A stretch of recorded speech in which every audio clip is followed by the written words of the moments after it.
They fired me 6 days before bonuses were paid out. They said it was nothing personal. I believed them, because people like them don't do personal, they do profitable. My name is Miles Duvall. I'm 47. Until recently, I was the director of operations at a mid-sized medical device manufacturer in Phoenix, family-run, at least in its origins. By the time they let me go, there was nothing family about it. I'd been with the company for 11 years.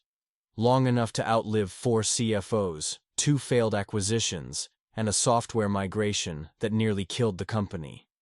I helped design the systems that ran production. I helped write the original HR handbook when we were still working out of the industrial park across town. But none of that mattered when they decided to streamline leadership. They called it realignment. I called it what it was, a corporate firing squad with a new paint job. It happened on a Thursday morning. No warning, no review. Just an invite on my calendar labeled catch up with HR. That phrase alone should have tipped me off. HR never wants to catch up. They want to cut loose. I walked into the glass conference room. 3 people were already seated. Diane from HR, some junior analyst taking notes like she was logging hours, and across from them Raymond, the new COO. He'd only been there 8 months. Big LinkedIn guy. Always talking about efficiency culture and cleaning up the org chart. Never once visited the production floor. He didn't even look up when I walked in. Diane smiled, the kind of tight, over-rehearsed smile you see at open casket funerals. "Miles," she said, "thanks for coming in. I'm afraid this won't take long." She was right. It took exactly 6 minutes to erase over a decade of work. Raymond never said a word, just tapped his pen and stared at the edge of the table. Diane did all the talking. "Your position has been eliminated," she said, "due to strategic restructuring." She handed me a manila folder. "Here's your severance package. 3 weeks' pay and a positive reference assuming no issues arise." I remember nodding, not speaking, not arguing, just nodding. I didn't ask why, I didn't beg, because I knew. Bonus week was next Friday, and I was the highest paid non-executive on the org chart. Removing me meant more money in the executive pool. Simple math. I stood up. My hands didn't shake. My voice didn't crack. I thanked Diane. I looked Raymond in the eyes. "I built your reporting dashboard," I said quietly. "You're welcome." Then I walked out. People avoided eye contact as I passed. Some kept typing. A few stared at their screens like they were seeing ghosts. Nobody said goodbye. My desk was already boxed, just a cardboard container with my name written in Sharpie and a coffee ring on top. Inside were the usual things: mugs, files, a photo of my mother before the chemo, an old book on operational logistics I'd been meaning to reread. I carried it down to the parking lot like it weighed nothing. It didn't hit me until I got home. That night I drank 2 fingers of bourbon and opened my laptop. My inbox was already disabled. My badge access was revoked. My name had been scrubbed from the internal directory. I sat there in the dark for a while, just staring at the screen. And then for some reason, I don't know why, I went to the drawer in my bedroom where I kept old documents. Insurance, tax returns, lease agreements, contracts. There it was, still in the original envelope. My first employment contract, dated March 2014, signed by me and the original CEO. I opened it slowly. The paper smelled like storage, a little musty, a little final. I flipped through the pages until I found what I was looking for. Section 12B, termination without cause.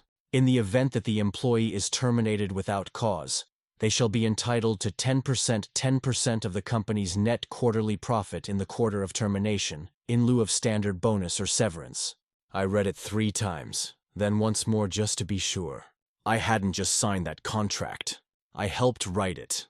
Back in the early days when the company had fewer than 30 employees, and every department head was pitching in on policy, I'd suggested adding protection clauses for long-term staff, especially for the operations role. Back then, we didn't have an HR team. Just a shared Google Doc and a promise to be better than the companies we'd come from. Most of the language had been revised over the years. But somehow that clause remained. Buried, untouched, forgotten. I remember laughing. Quietly at first, then louder. Not because it was funny, but because it was absurd. They fired me to save bonus money. But they forgot the fine print. Or maybe they never read it at all. I closed the contract, set it down on the table, and for the first time that day, maybe that year, I smiled. It wasn't over, not even close. If you've ever been cut loose by people who think contracts don't matter, you know the feeling. And if you're still with me, if this story sounds a little too familiar, do me a favor. Hit that subscribe button. I'm telling stories for people who've been used, discarded, and underestimated. And trust me, this one's just getting started. I didn't sleep that night. Not out of anger, not even from anxiety. My body was still, my mind wasn't. I kept replaying the meeting in my head, the look on Diane's face, Raymond's silence, the folder on the table. It wasn't shock anymore. It was something colder, a kind of mental inventory. I wasn't thinking about revenge, not yet. I was thinking about structure. That was always my role: build the system, maintain the structure, eliminate friction.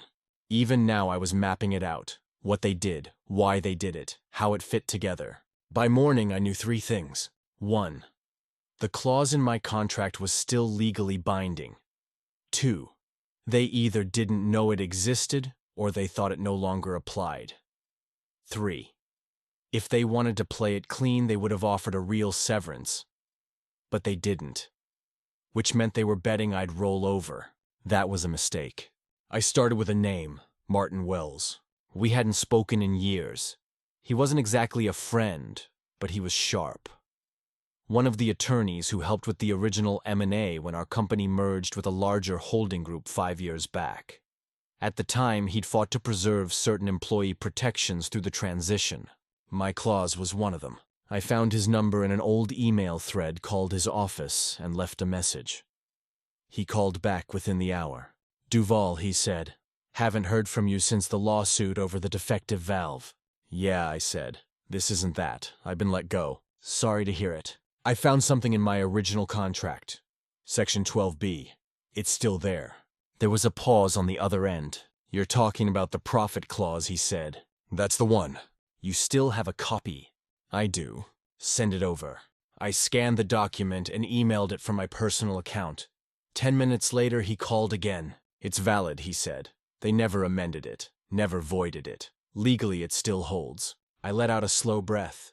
"So if they fired me without cause, they owe you 10% of Q3's net profit," he finished.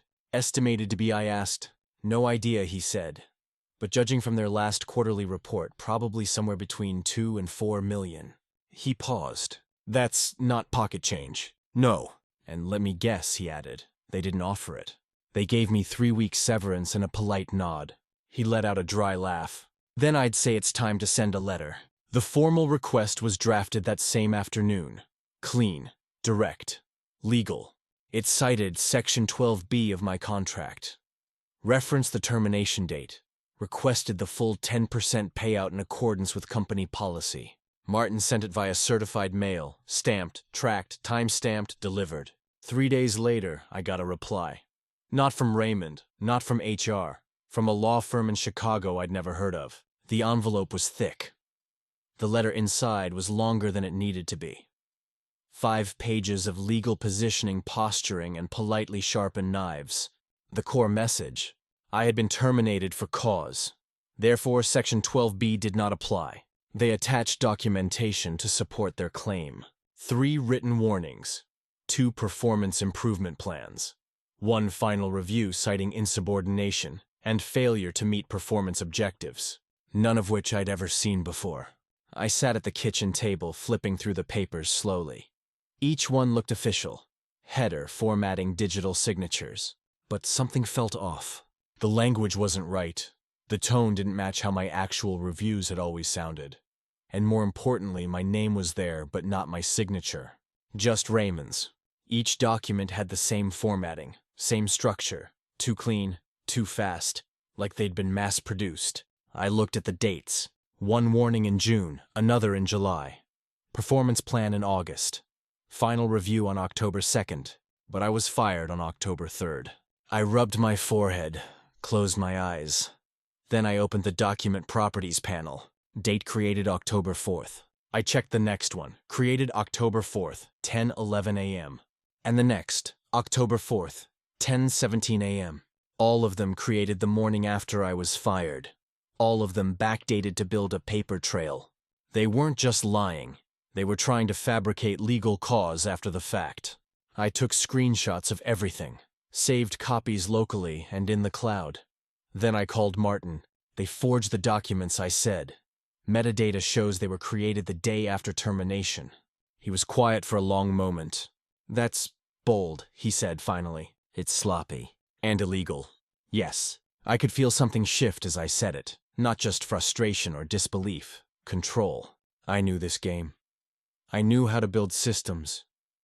And now they'd handed me the proof I needed to dismantle theirs. "Next step," I asked. "Two options," he said. "Go public or go surgical. What would you recommend?" He exhaled slowly. "If you're looking for vengeance, go public. If you want results, we build the case." I nodded, then we build. Building the case started with a folder. I called it Exit Recovery. Inside, I started dropping every document, every email, every receipt I could dig up. Performance reviews, team reports, client feedback. Anything that painted the picture of someone useful, stable, trusted. And then I started pulling threads. The forged warnings were the start. But I knew how these people worked. One lie usually meant more. I wasn't going to accuse them outright. Not yet. I just needed the system to betray them the way they tried to bury me. There was one more layer of confirmation I needed. Those forged documents, they had digital fingerprints. But if I could trace their origin, not just the file metadata, but which machine created them, then we'd be holding something they couldn't explain away. I needed someone still on the inside. That list was short. Most of the old team had already been cut, quit, or moved on. But Claire hadn't. Claire worked as Raymond's executive assistant. Efficient, quiet, smart.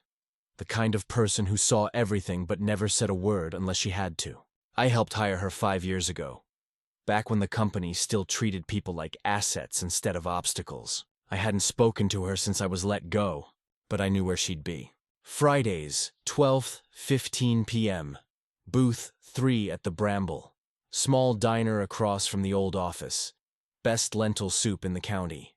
We used to joke it kept our sanity intact during budget season. I showed up 5 minutes early. She was already there. When she looked up and saw me, she didn't smile. But she didn't look away either. I sat down across from her. No small talk. "They forged performance documents," I said. "Created them after I was fired. Metadata proves it." She didn't blink.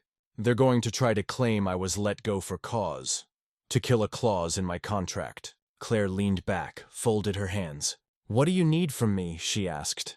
"Access to the original files. Word docs. Not PDFs, not screenshots. The files themselves if they're still in the system." She hesitated for a moment, then nodded once. "I'll check." We didn't talk about loyalty or fairness. We didn't need to. She'd been watching the company rot from the inside for years. "I'll use my personal account," she said. "Encrypted. You'll get it when I get it." We paid in cash, left separately. That night I sat at my desk and waited. I wasn't nervous. I was ready. If they were going to bury me in paperwork, I'd unearth the whole damn graveyard. At 1:12 a.m. my phone buzzed. 4 attachments, each one a Word document. I opened the first. Top of the screen created October 4th, 10:14 a.m., the day after they fired me. The others were the same, all created within 45 minutes of each other. All backdated, all lies. But now I had the originals. Digital timestamps, unaltered. I forwarded everything to Martin. 10 minutes later he replied, "These are surgical. Clear forgery. Chain of custody preserved. They're cornered." I didn't respond right away. I just sat there, hands resting on the desk, staring at the screen. Then I opened the folder again. Something caught my eye. Q3 projections. Internal use only .xls.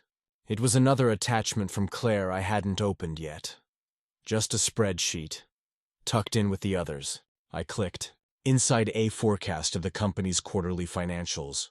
Revenue, expenses, profit margins, and one number at the bottom. Net projected profit 38.6 million. I sat back. 10% of that, 386 million. My stomach didn't lurch. My hands didn't tremble. But something in me slowed. It wasn't about the money. Not really. It was about what that number represented. They fired me after I helped close the biggest manufacturing deal in company history. My team had secured it 2 weeks before I was let go. They used it to boost their quarterly report, to inflate the bonus pool. Then they cut me loose 1 week before the payout. Clean books, higher margins, one less mouth to share the pie. They thought no one would notice. They thought no one kept receipts. I reached for my phone, texted Martin again. Ready for next step. He called instead of replying. Let's talk strategy, he said. I closed the spreadsheet. There was a new kind of clarity in my mind. Not adrenaline, not even satisfaction, just a quiet certainty. They thought I was gone, but I'd only just started. Martin didn't waste time. By the next morning, he'd drafted a response. Not aggressive, not desperate, just precise. It acknowledged the company's claims, cited the forged documents, attached metadata logs, and included the original contract highlighting Section 12B. We weren't threatening a lawsuit yet, just stating facts, the kind that don't blink. Martin's email closed with one line. We're willing to discuss this quietly, but we will not be ignored. It was polite, professional, and cold enough to freeze glass. That afternoon, I took a walk around the neighborhood. It was overcast. That kind of gray Arizona day you don't get often. No wind, just stillness. I thought about the clause, how it ended up in my contract to begin with. Back in 2014, I was one of 6 people leading operations when the company was still fighting for FDA certifications. We were small, scrappy, working 60-hour weeks for stock that wasn't worth anything yet. We had no HR manager then. Policies were cobbled together over pizza and whiteboards. At some point, I suggested we include a clause to protect people like us. Key roles tied to production outcomes easily sacrificed when budgets got tight. I didn't want anyone getting blindsided if leadership changed. The others agreed. We drafted it, called it a continuity clause. It was meant to guarantee fairness, especially if the company grew into something we didn't recognize. Funny how that's exactly what happened. The company changed. People didn't. Some just got better at hiding what they were. That clause had stayed buried for almost a decade. Nobody remembered it. But I did. And now it was sharper than ever. By Tuesday morning, we got a reply. A different tone this time. Short, formal, measured. They acknowledged receipt of the original documentation and said their legal team would review the material and respond accordingly. Martin read it, nodded once, and closed the laptop. They're spooked, he said. Good. But they're not done. He was right. We'd built the opening salvo. But if they were going to fold, they'd need more pressure, more weight. Which meant one thing: motive. It wasn't enough to show I'd been wronged. We needed to show why. Why they'd lie. Why they'd risk forging documents. Why my name suddenly became a liability on the payroll. So we went looking for a pattern. Martin had a friend, Bethany, former SEC analyst turned forensic consultant. She reviewed the Q3 earnings spreadsheet Claire had sent, quietly, line by line. Then she called us. There's something off with the revenue, she said. How off? Martin asked. The 40 series contract, whoever closed it, listed the income as recognized revenue in Q3. Isn't that standard? No. The project delivery date is Q4. The product hasn't shipped yet.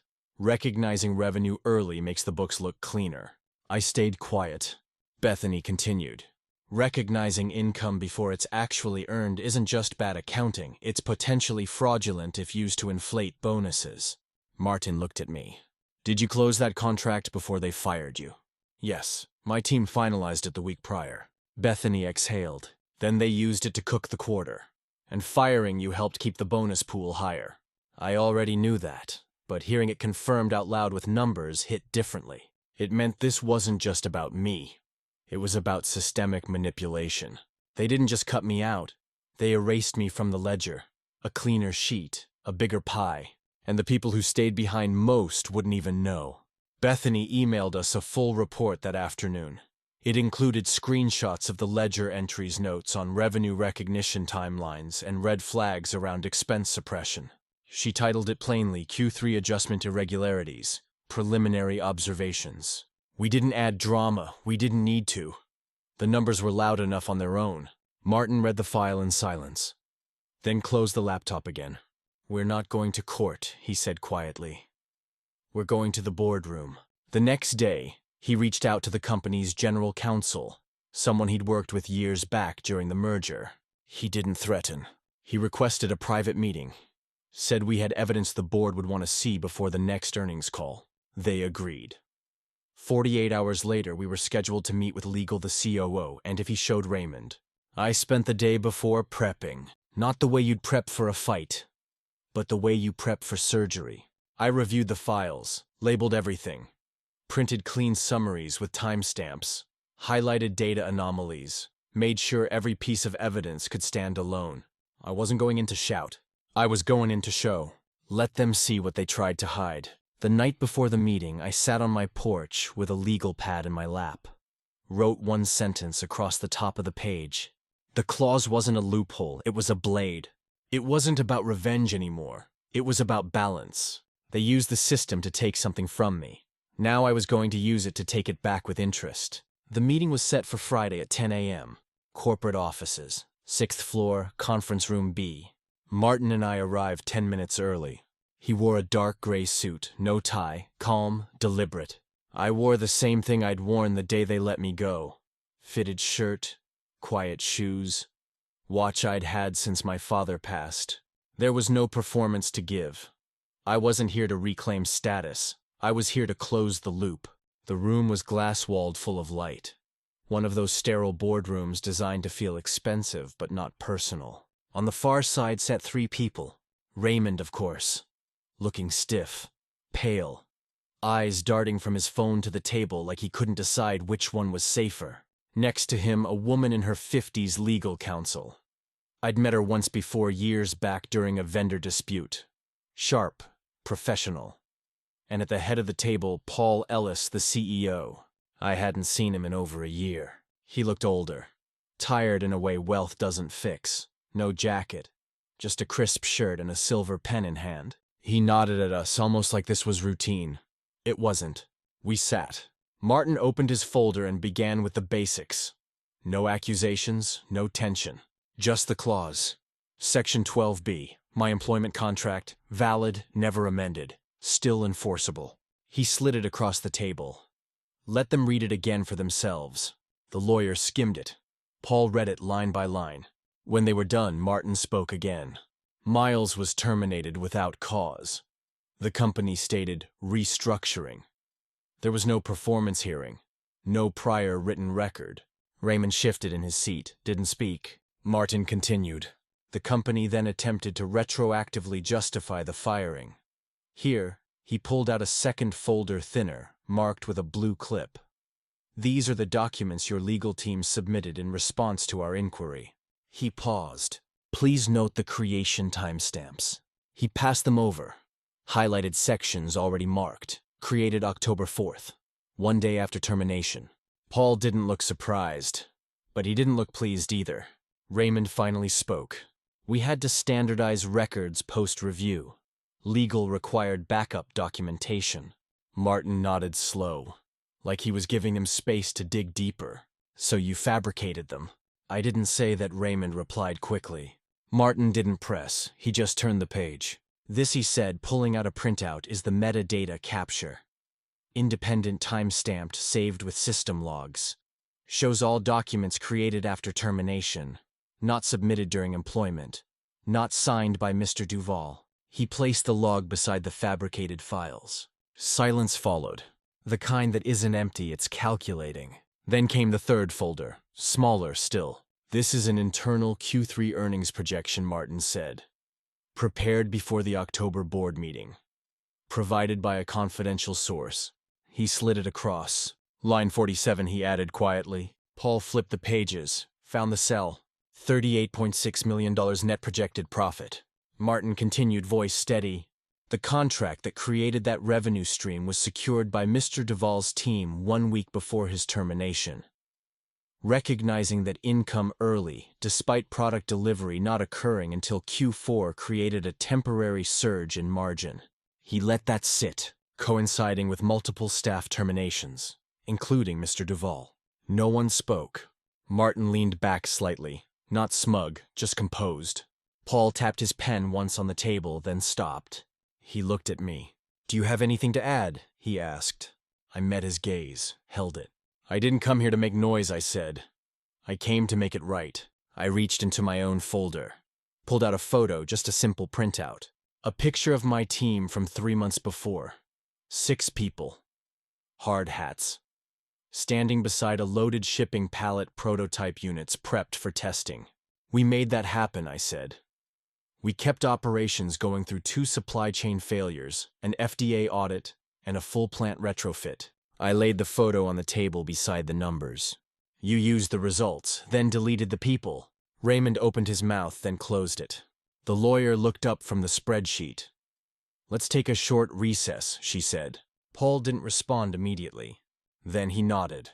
10 minutes. Martin and I stepped out into the hallway. He didn't speak right away.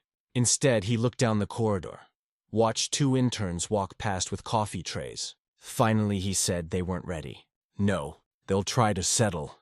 "I know. You want to settle." I thought for a moment. "I want the clause honored. I want the lie acknowledged.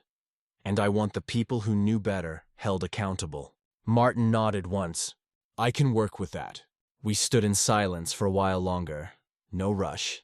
10 minutes passed, then 12. Eventually the door opened. The lawyer stepped out, asked us to come back in. We returned to our seats. Paul was the one who spoke. "We'll need time to calculate based on final earnings," he said. "But the clause will be honored. Pending final quarter adjustments, the projected figure is just under $3.9 million. Martin didn't flinch. "Payment will be wired within 3 business days of audit confirmation." Paul nodded. "There will also be an NDA. "Of course," Martin said. "And Raymond?" I asked. Paul looked at me directly. "Effective immediately, he's no longer with the company." No apology, no ceremony. Just a clean break. I didn't smile, but I felt it. Not justice, not closure. Just gravity. A system correcting itself. We stood, shook hands. Martin closed his folder. I picked up the photo, slid it back into my case. We walked out together, down the hall, into the elevator. And when the doors closed, the silence felt different. Not empty. Done. The wire came through on a Tuesday morning. 9:07 a.m. I was standing in my kitchen when the notification buzzed. Bank app. Large deposit. 6 digits, comma, 7 digits decimal. Exact figure pending final audit, but more than enough to confirm the deal was real. Martin had said it would feel anticlimactic. He wasn't wrong. No fireworks, no victory music, just a silent number on a screen, cold, precise, like everything else in this process. I stared at it for a moment, then closed the app. I didn't celebrate. Instead, I logged into the hospital billing portal, pulled up my mother's account. The balance cleared in under 3 clicks. Treatment costs, medication, follow-ups, the kind of quiet debt that piles up in inches but weighs like concrete. Zeroed out. After that came the mortgage company. Then the credit cards. Then a personal loan I took out years ago, back when things were tighter and I was too proud to admit it. Each one disappeared like chalk from a wetboard. I didn't feel triumphant, I felt relieved. It wasn't about revenge anymore. It was about reclaiming air. I didn't hear anything from the company after that. No follow-up, no apology. Just legal silence and a statement buried inside a quarterly report: personnel adjustments, aligned with broader structural optimization. Raymond's name vanished from the leadership page. Claire sent me a screenshot. No caption, just the image. We didn't need to talk. She knew what it meant. I did too. 2 days later, she messaged again. "Received the letter. Looks good. Actually useful. The recommendation letter. One of the conditions I'd slipped into the settlement, clear, specific, and personally signed by the CEO. Not some HR template with vague praise. Something real. It was the least they owed her." A week after that, she got an offer. Operations coordinator. Better hours. Better culture. A place where silence wasn't expected as currency. I met her for coffee. She smiled for the first time in months. "You think they'll ever admit what really happened?" she asked. "No." She nodded as if she already knew the answer. "I'm just glad I kept the files." "So am I." We talked about other things after that. Nothing serious. Weather, traffic, books we never finished. It felt normal. and that somehow felt like a reward in itself. Then came Anthony. I hadn't expected to hear from him again. Not after the audit triggered his exit. He emailed me directly. Short, no punctuation, just, "Heard what happened. Thanks. You didn't have to." I replied the next day. Yes, I did. We grabbed lunch at a forgettable diner off the interstate. He looked different, less guarded, but still quiet. Still carrying something he hadn't put down yet. "I've got interviews lined up," he said. "Nothing locked." "I can help," I told him. "Consulting work, short-term project." "You serious?" "Completely." He didn't thank me again, just nodded. Like he was still catching up to the fact that someone meant what they said. The next morning I transferred a consulting fee to his name. Labeled it Q3 Financial Systems Review, Retrospective Analysis. Clean, documented, non-negotiable. He sent me a single-word email in response received. That was enough. For a while I thought that would be the end of it. Money settled, people placed, silence returned. But silence is tricky. Sometimes it's peace. Other times it's just pressure waiting for a crack. One night around midnight, I opened a job review site. The kind where people post about toxic work culture and HR horror stories under anonymous usernames. I didn't use my name. I didn't mention the company directly. I just told the truth. Be cautious of last-minute restructuring, especially near bonus season. Leadership talks about values but rewards compliance over contribution. If you're offered a contract, read the fine print, then keep it. I didn't post it out of spite. I posted it because someone needed to hear it. Because someone like me 5 years ago might have needed the reminder that not all contracts are dead language. Some still carry weight. Within a week, it started getting traction. People shared it. Others replied with similar stories. A few said they knew exactly which company I was referring to. I didn't respond. I didn't have to. The system spoke for itself. A month later, I was sitting on the back deck of a house I'd just closed on. Nothing extravagant. Single story. Ocean in the distance if you stood on the planter box and squinted. I wasn't chasing status anymore, just quiet. The kind that didn't come with policy memos or performance metrics. I made a drink, sat back, listened to the wind through the trees, thought about all the things they thought I wouldn't do. They thought I'd forget. They thought I'd cave. They thought I'd stay silent. But I read the contract. I knew the system. And I kept every receipt. If you've ever been pushed out quietly, if you've ever signed something and never looked back, maybe it's time to go find it again. Sometimes the fine print holds more power than you think. And if this story meant something to you, subscribe. I've got more stories to tell. And trust me, they don't always end in silence. It had been about 6 weeks since the payout cleared. I wasn't counting the days. But I remembered the rhythm of life returning to something quieter. Emails slowed. The calls stopped. Claire was settling into her new job. Anthony was building out a freelance ledger that made more sense than half the CFO decks we'd survived. The pressure had dissipated. Then I got a message. Not from Claire, not from Martin. It was from Frank Eldridge. I hadn't spoken to Frank in years. We were never close. He worked in finance, 3rd floor, 2 offices down from procurement. Always quiet. Always early. The kind of guy you only noticed when someone else moved his files or forgot to refill the coffee machine. His email was short, no subject line, just a sentence. "Can we talk off the record?" I replied with a time and a coffee shop halfway between us. He showed up wearing the same blue button-up I remembered, sleeves rolled once, tie tucked in his jacket pocket. His eyes looked tired in a way that wasn't about sleep. We sat outside, no small talk. He got right to it. "They let me go last week," he said. "Said it was about restructuring. Sound familiar?" I nodded once. Let him keep going. "They said it wasn't personal. But I know what this is." His hands were still on the table, palms down. Fingers flexed like he didn't trust them to stay still. I flagged something, he continued. "In Q3's accounting. The 40 series contract. Revenue was booked too early. You brought it up," I asked. He nodded. I wasn't trying to be difficult, just trying to follow protocol. I sent a note. Quiet. To finance leadership. Asked if it was a timing error. He leaned back, exhaled slowly. 2 days later, HR called me in. Said my role was redundant. offered a severance package with a NDA built in. I didn't say anything. Not yet. He looked up, eyes steady. I heard what happened with you, he said. Word gets around. Quietly, but it moves. I waited. I saved a copy of the original projections, he said. The version I submitted before the edits. Backed it up to my cloud before they revoked access. That got my attention. You kept the actual Q3 draft? Yes. With unmodified timestamps? Yes. He reached into his bag, pulled out a small flash drive and slid it across the table. I don't know what you're planning to do with all this, but I figured you should have it. I stared at the drive. Didn't reach for it yet. You could have just walked away, I said. I know.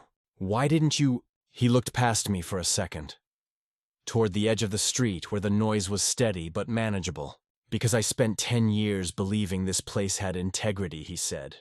And the last 3 weeks watching that belief die in stages. Back at home, I plugged the drive in. 4 files. One of them, Q3 Project Review Prelim XLS.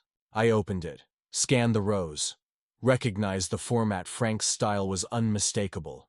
Clean margins, consistent font, meticulous column logic, and at the bottom, a familiar number, 26.2 million. That was the original net projection.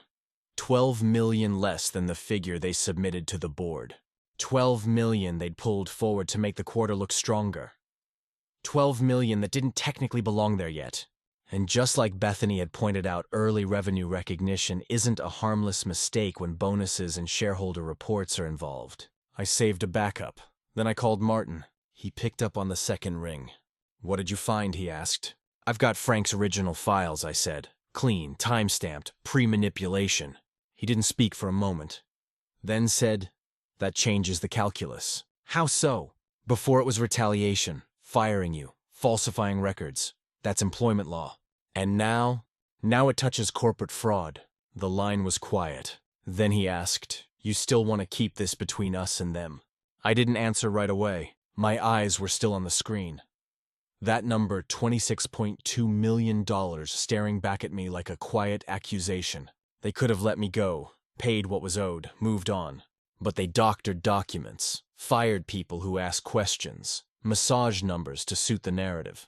This wasn't just about me anymore. It hadn't been for a while. If we move forward, I asked, what happens to Frank? Martin exhaled. We can structure it, make it look like consulting, backdate the retainer, protect him on paper. And the company, if we go public, the SEC might look into it. Especially if the earnings call already included the inflated number. I thought for a long time. Then I said, build the plan. Quietly. The next day I wired Frank a consulting fee. $15,000, labeled as financial compliance review. Q3 audit support. It wasn't hush money. It was gratitude disguised as legitimacy and protection. He replied that evening. Said no one had ever stood up for him before. I told him it wasn't about standing up. It was about standing level. We didn't move fast. Martin said that was the point. If we pushed too hard too early, they'd circle the wagons, lawyer up, bury the audit in red tape, maybe even claim the data breach came from Frank himself. So we played it slower than they expected. We didn't threaten. We watched. Bethany took another look at the earnings call transcript. The CEO's voice, recorded and archived like clockwork, had referenced the 40 series deal. Positioned it as a major Q3 win. Anchored the narrative around operational agility, early fulfillment, and front-loaded contracts. All buzzwords, but all traceable. The SEC wouldn't care about the spin. What mattered was intent and timing, especially timing. They'd included the forward revenue in Q3 numbers, despite deliverables clearly scheduled for Q4. That single choice inflated reported profit by nearly 40%. And coincidentally, conveniently came right before a round of executive bonuses. It painted a picture, but we weren't ready to hang it yet. I spent most of that week in quiet places. There's a calm that comes after high-stakes pressure.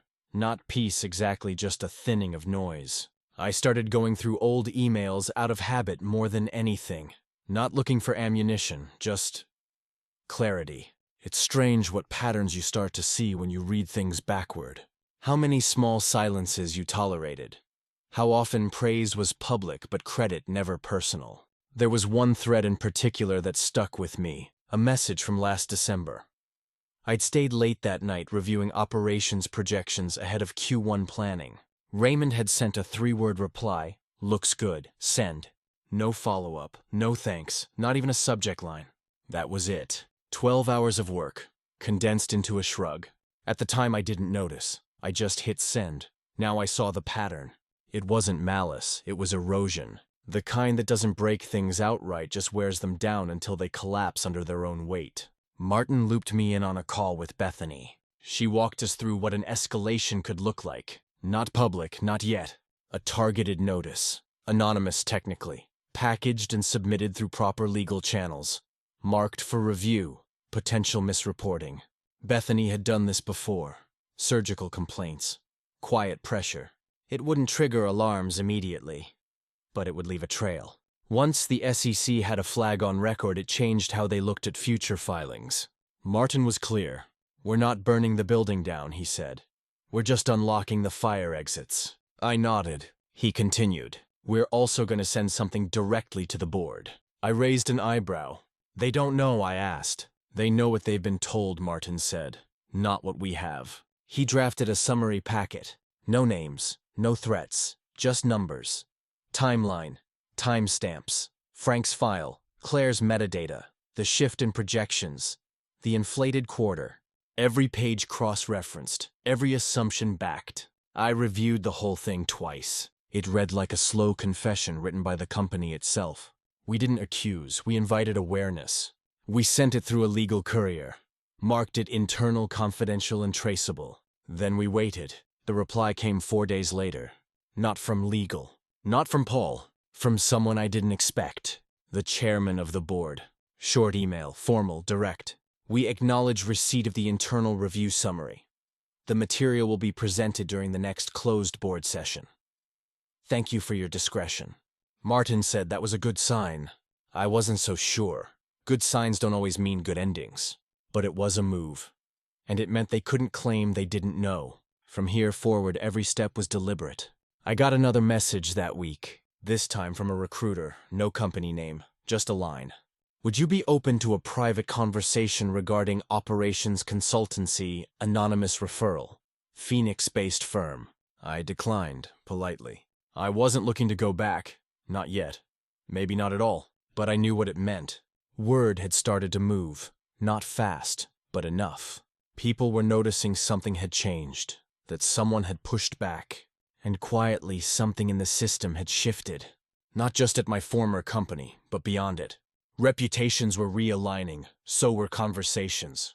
It wasn't about me, not anymore. It was about what people were now willing to say out loud, what they were willing to keep copies of, what they were finally starting to question. One night, I reopened the spreadsheet Frank had sent. Cell G41, total Q3 net profit $26.2 million.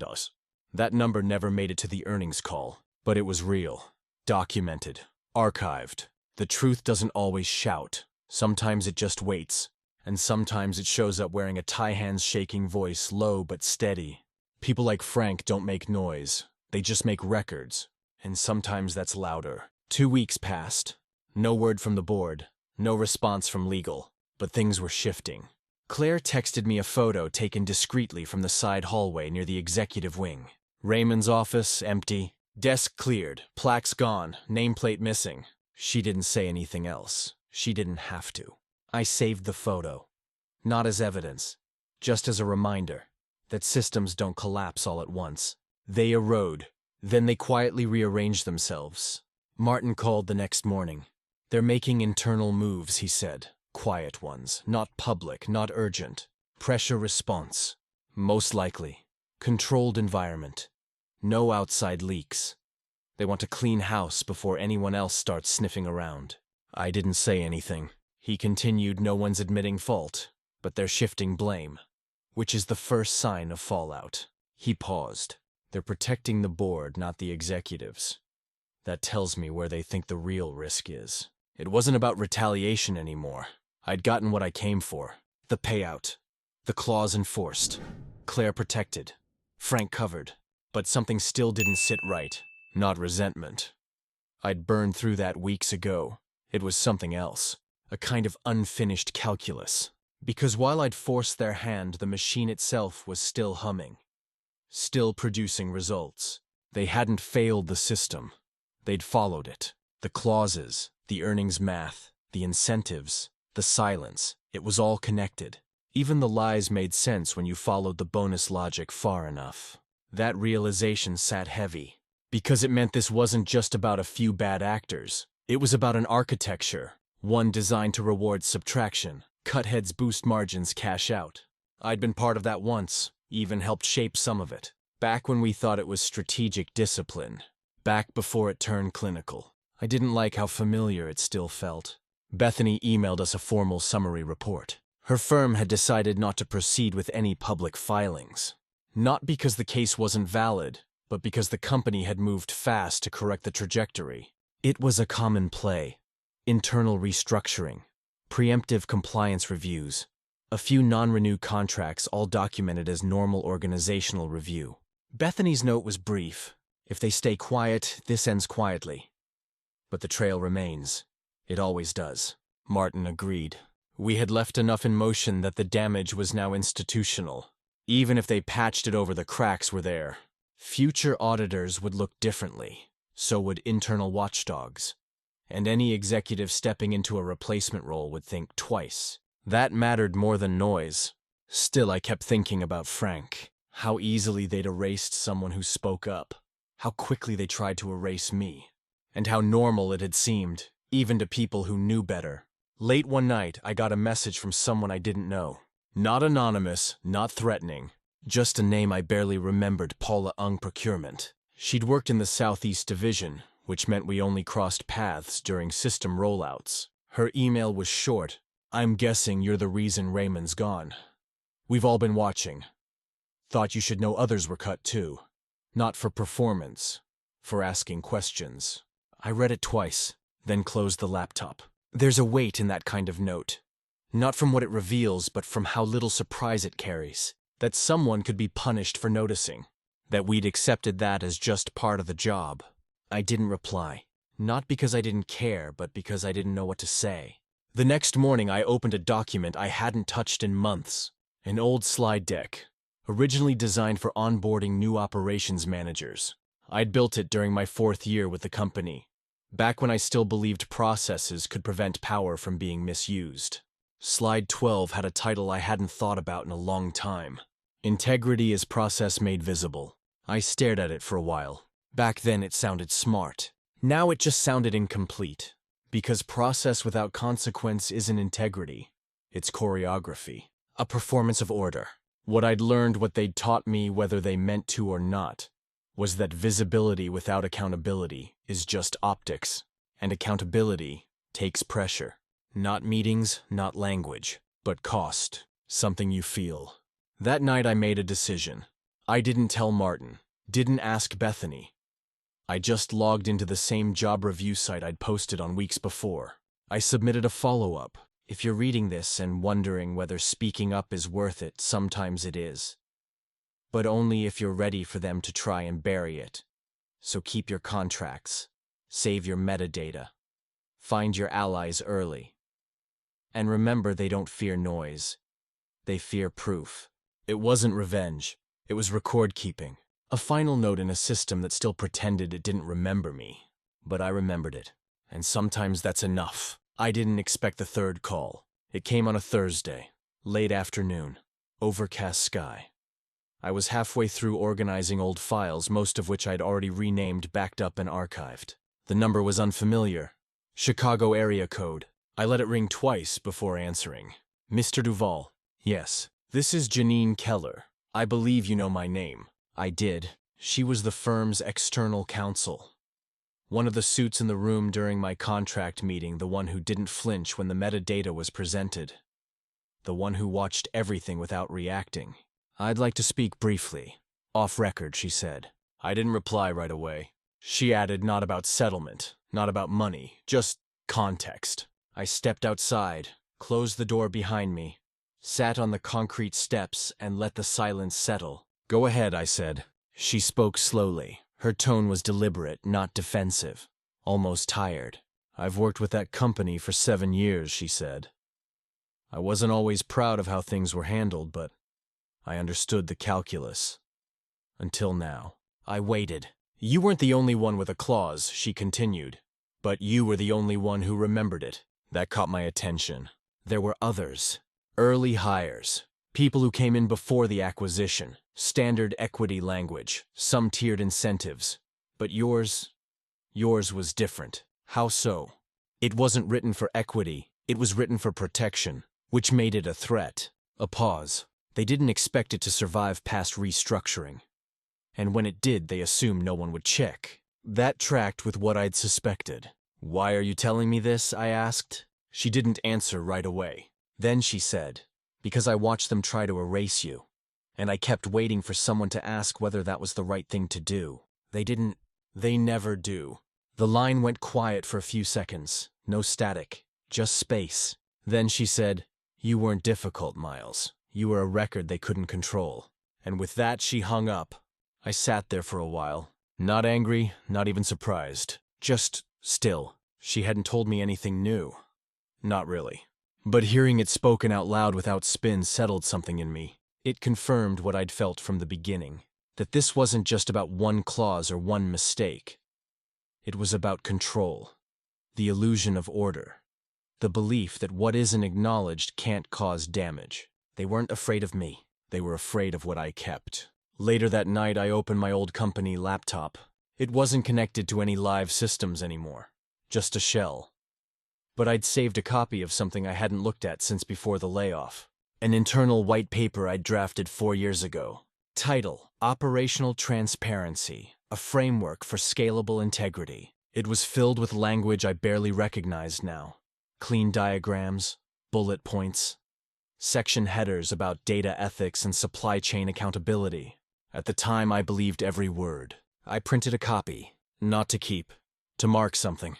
Then I shredded it page by page. Not in anger, just closure. That document was written by someone who thought process could outrun power. That clarity meant fairness. That a well-drafted slide deck could protect good people from bad structures. I knew better now. The next week, I got an invitation. Not from the company. From a university I used to guest lecture at small program focused on ethics in systems design. They asked if I'd be willing to speak to a graduate seminar. Not about what happened. Just about the value of internal safeguards. How real change starts before policy. How trust in organizations isn't built with slogans, but with proof. I said yes. The session was small. 12 students, a whiteboard, no microphones, no cameras. I didn't use slides, didn't quote stats. I just told them a story. Not in detail, not by name, but in shape. I talked about how easy it is to think you're the exception until you realize you're just next. How silence becomes policy, and policy becomes protection. But protection only works when it serves both sides. Afterward, one of the students came up to me. He looked maybe 23, soft-spoken, asked if I regretted staying quiet for so long. I told him the truth. Sometimes, but most days, I'm just glad I kept copies. He nodded like he understood more than he let on. Maybe he did. I walked home that evening through a light drizzle. The kind that never really turns into rain.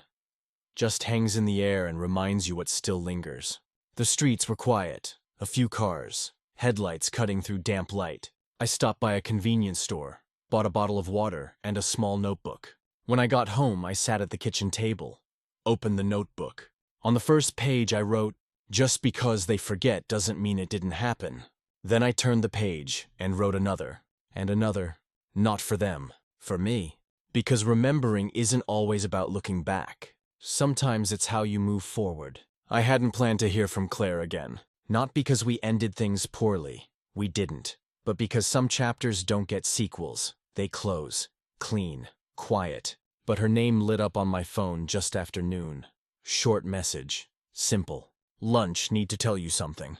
We met at a Vietnamese place she liked tucked behind an office park neither of us had reason to visit anymore. She was already there when I arrived. Hair pulled back, hands folded around a glass of water that hadn't been touched.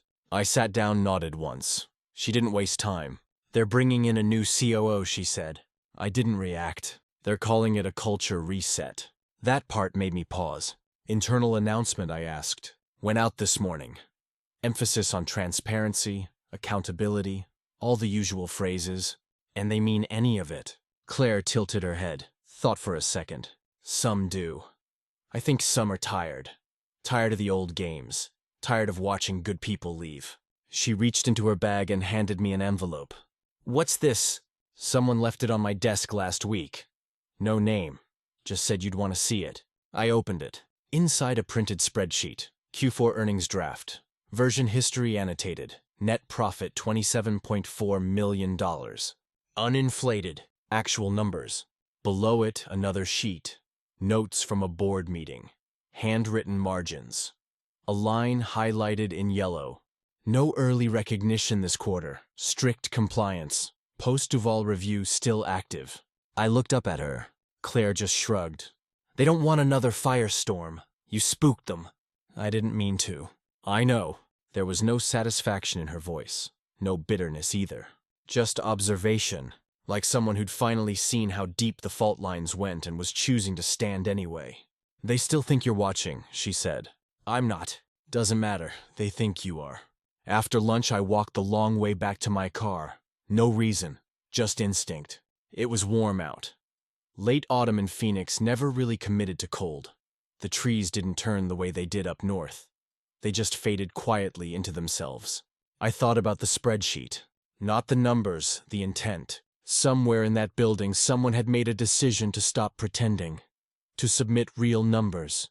To comply before being asked. That's not justice, not accountability. But it's movement. And movement, even slow, is how structures begin to shift. Not from the top, not all at once, but from inside. Quietly, reluctantly. Then all at once when someone breaks rank. That night I found myself opening the notebook again. The one I'd started after the settlement. Most of the pages were still blank, but I hadn't stopped thinking in outlines, systems, triggers, cause and effect. On a fresh page I wrote, every company has a conscience. Most just bury it under process. And below that, if people believe silence is safety, the system wins. I didn't know if I'd turn it into anything, a talk, a paper, something else. But I liked knowing it was there. Something real, something mine, not written to impress, just to name things as they were. The next morning I got another call. Anthony. He sounded better, more rested, more grounded. I just wanted to say thanks, he said. You already did. I know, but I mean for the work. The consulting fee, the buffer. That gave me room to breathe. He told me he'd accepted a role at a compliance firm part-time for now. Enough to re-anchor. I didn't say much, just listened. Before we hung up, he said one more thing. You made it easier for people to not lie. That stuck with me, because that's what the whole thing had become in the end. Not about punishment, not even about payout, just about removing the incentive to distort the truth. Not stopping the system, just slowing it down long enough for people to see what it was doing. There was one last thing I had to do. Not for revenge, not even for record keeping, just for clarity. I printed a final copy of the original contract, the one with Section 12B. The clause that started all of this. I laminated it, slid it into a file folder. Then I wrote 3 words on the tab. In case needed. I didn't think I'd use it again. But I knew what it meant to keep a record. Not to weaponize, just to witness. There's a certain kind of strength in knowing you don't have to swing first. That sometimes holding proof is enough. Let them worry about what you remember. Let them calculate who's watching. All you need to do is keep your copy. A month passed. No lawsuits, no press releases, no whispers in the industry newsletters. They'd done what they always do, bury the wreckage beneath new hires and strategy memos. But this time the ground didn't settle as neatly. I could tell by how often people reached out. Not just the burned or betrayed, but the quiet ones. The watchers. People who had stayed. People still inside. They weren't asking for advice. They were asking how to survive without disappearing. That's when I realized something had shifted. Not in them. In me. For years I'd believed my leverage came from memory, from documentation, from being the one person who could outlast their edits. But the real leverage, what actually made a difference, wasn't the clause. It was the fact that I spoke. Out loud. On paper. In ways they couldn't intercept or distort. I had let the record breathe, and others could see it now. I started consulting again. Not formally, not with a title or a pitch deck. Mostly quiet calls, referrals, people trying to rebuild teams or recover trust after internal failures. They didn't want messaging, they wanted mechanisms. Not how to look ethical, but how to stay solid when things cracked. I told them the same thing every time. You don't need perfect systems. You need systems that can survive the truth. Most nodded. A few pushed back. But even the skeptics wrote things down. That was enough. One morning I got a message from Claire. Not an emergency, not a warning. Just a short line. Thought you'd want to see this. Attached was a photo of a company-wide memo. Policy update, new standards for executive incentive structures. Effective immediately, all performance-based bonuses would be linked to verifiable delivery metrics. Revenue projections had to match GAAP standards. No early booking.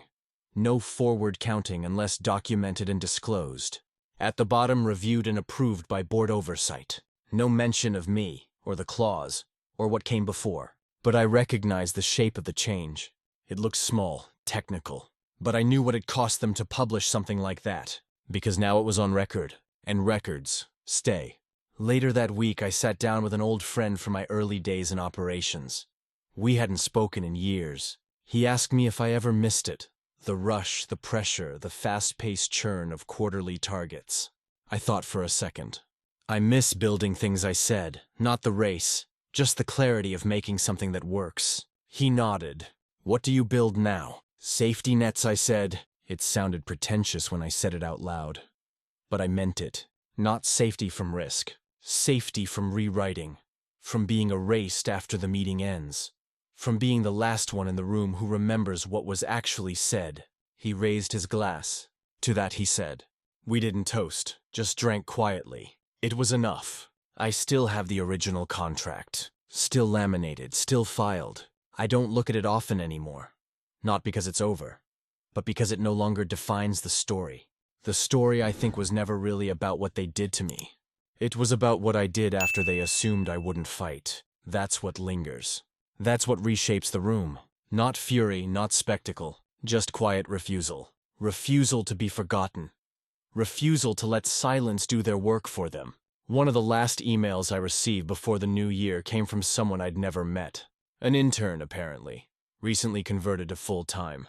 She didn't name the company, but I could tell. She said she'd overheard a manager say, "We don't want another Duval situation." I smiled when I read it. Not because they remembered my name, but because they remembered what I did. There's a phrase I wrote once years ago. I'd forgotten about it until recently. I found it scribbled in the margin of an old notebook. Change doesn't announce itself. It leaves a record. That's what this was, from the beginning. Not revenge, record. Proof that you can be quiet and still be heard. Still be a threat. Not because you raise your voice, but because you keep your copy. If this story meant something to you, if you've ever been erased, overlooked, or made to feel small for remembering what others tried to forget, consider subscribing.